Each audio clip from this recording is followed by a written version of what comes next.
Splatoon 3 finally gave us a new trailer that gave us the release date and our first extended look at gameplay. So far the game looks incredible. We saw new specials, a redesigned stage, and new sub-weapons among tons of little other details. In today's video, I'm going to slow down the trailer and go frame by frame to show off what you missed in the Splatoon 3 release date trailer. But before I start, please make sure that you like and subscribe. It helps me grow and is free. Also, don't forget to do my Discord where I do weekly polls. And with all that said, let's get straight on into the video. At the beginning of the trailer, we are shown the opening of Turf War. Each player's username is shown on each side corresponding to what team they belong to. On the top left of each player's card, they are given a little title, like Big Money Man-O-War Wardrobe Regular. The titles sorta look like the Splatfest team names from Splatoon 2. Next, a few more main weapons are revealed, including the Octobrush, Regular Slosher, 52 Gal, and Splattershot Pro. Regular Brella and Inkbrush were confirmed outside of the trailer on Splatoon 3's Japanese website. All weapon classes have been confirmed as returning.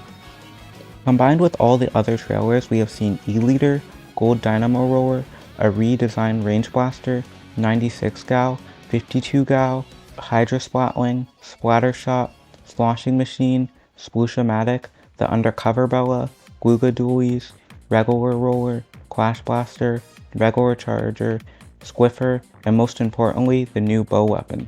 This brings Splatoon 3's weapon count so far to 20. On the Splatoon NA Twitter, we get a lot more information about the new weapon. Both are a new weapon class called Stringers, and they kinda look like a fishing rod. The stringer that we have seen in all the trailers is called the Tri-Stringer. The weapon shoots out 3 shots horizontally when standing on the ground, and it shoots 3 shots vertically when in the air. The Tri-Stringer can hold the shoot button to charge a stronger shot. When the projectile from the stronger shot hits the ground, it appears to lay on the ground for a second and then produce a small explosion. This has a very tiny hitbox. Similar to chargers, the Tri-Stringer has a charge hold. Next, let's talk about the Espresso Machine drones, aka the new respawn system. Before a match starts, you have a few seconds to aim where you want to be launched. You can also see where your teammates are launching, which helps you with coordination. Right after your character gets out of spawn, your character glows, which probably represents spawn protection. This makes it literally impossible to spawn camp. The first player we see is the Splattershot. The Splattershot's kit has a suction bomb and Trizuka. This is close to Splatoon 1's Splattershot's kit. The stage the match takes place on is Eeltail Alley from the Return of the Mammalians trailer. The stage has received some pretty big layout changes since we last saw it. The barrier in mid has been removed in exchange for a bumper in the center of the stage. The bridge looks a bit higher and has more ways to get up to it.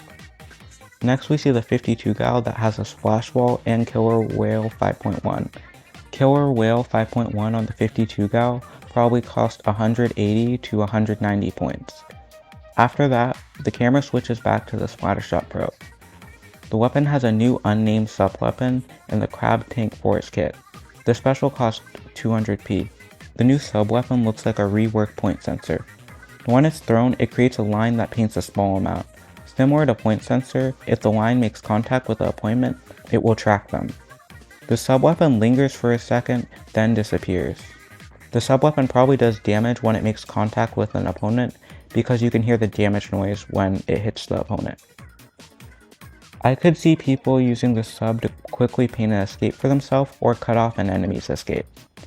I like how the sub-weapon is small enough that you can jump over it, kinda like the laser section from Octo Expansion, and I also like how it can't cover up a massive area like point sensor, and forces the user to aim.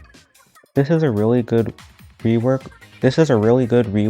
for the weakest sub-weapon in Splatoon 2. After that, the Splattershot walks into the charger then dies. This lets us get our first look at the death screen. We can see the abilities that the charger is running, including special power-up, special saver, and ink recovery up. This confirms a gear system that is similar to Splatoon 1 and 2. On the bottom left, we can see the charger's username along with their title. The camera switches to the charger's perspective after this. We can see the charger's kit, which has Splat Bomb and a new special that does not have a name. The special looks like a handheld vacuum similar to the Poltergust from the Luigi's Mansion series, and it sucks up opponents' inks and shoots it back at them with a powerful shot as it explodes. Most likely, the more ink that you suck up, the more powerful the shot is at the end. Next, we finally get to see some extended footage of Zipcaster on Octobrush. The special is really fast, but you are most likely really vulnerable when you use it. This makes Charger a massive counter to the Zipcaster because you can be shot in the air. The special meter goes down faster when the brush flicks the brush. The Octobrush has suction bombs as its sub-weapon along with Zipcaster. Splatoon 3's stages have a lot of uninkable walls that can be used by Zipcaster. Also, when Zipcaster recalls, it does black flips, which I think is a really nice touch. After that, we can see the Splattershot Pro use Crab Tank. The player uses both of the Crab Tank's firing modes, the Burst Shot and the Rapid Fire.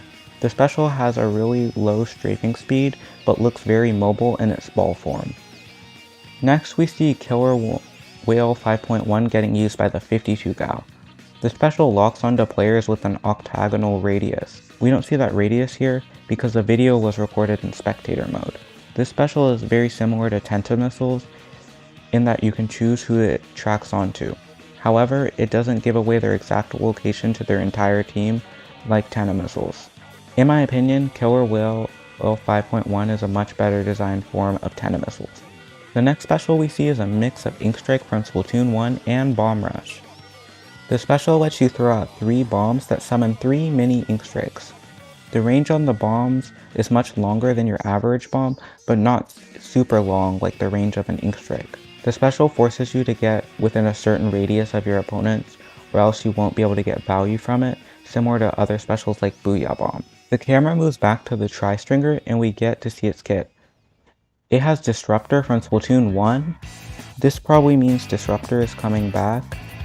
We never actually get to see the sub-weapon in action, but the icon looks literally exactly like Disruptor.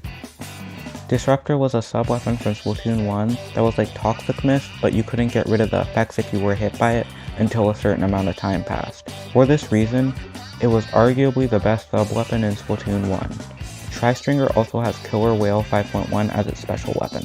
For some reason, Big Bubbler just kinda pops out of existence when it's finished. I don't think the disappear animation for Big Bubbler is finished for this reason. In the last few seconds of the match, we can see the Tri-Stringer get splattered.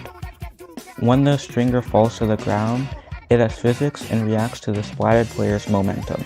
During the win screen, Judd and Little Judd have gotten fuzzier. Little Judd is visibly gotten older since Splatoon 2. Next, the screen shows off all the new victory animations. The brush's victory animation is the same one that's shown in the New Year's teaser for Splatoon 3. In the bottom right of the corner, we can see medals. These are awarded for excelling in battles and other things, I assume. This is similar to the MVP system I suggested, and is a cool way to reward people for playing well. There is some extra gameplay on the Japanese website for Splatoon 3. We can see ink brush gameplay that looks awesome. The tentacles jiggle as the brush is swung, which I think is a really cool detail. The clip also takes place on Museum d'Alfonso. There is another clip that confirms regular Brella. When the Brella launches, its shield travels a lot faster than it does in Splatoon 2. The new Splatoon 3 trailer gave us a ton of news. The game looks incredible so far. Did I miss anything? Comment anything I may have missed. I hope you have enjoyed today's video, and if you did, please remember to like and subscribe. Have an incredible day.